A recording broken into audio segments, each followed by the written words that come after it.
Spartanburg has issued a flash flood warning for Pickens County in upstate South Carolina until 5 p.m. Eastern Standard Time Thursday.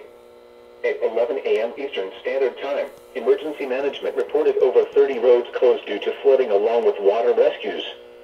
Structural flooding, including of some homes, is imminent. 2 to 4 inches of rain has fallen over the past few hours with an additional inch of rain likely. Therefore, the current flash flood warning is being replaced with a flash flood emergency. Take action to protect your life now.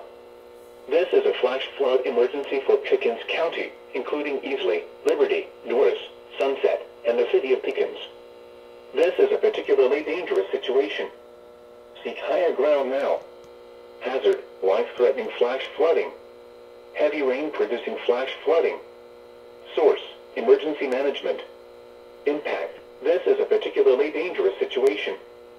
Seek higher ground now. Life-threatening flash flooding of low water crossings, small creeks and streams, urban areas, highways, streets and underpasses. Flooding of some homes, businesses, and other structures adjacent to streams and low-lying areas is imminent. Seek higher ground now.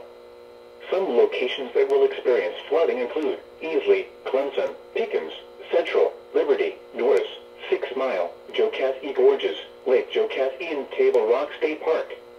Move to higher ground now. This is an extremely dangerous and life-threatening situation.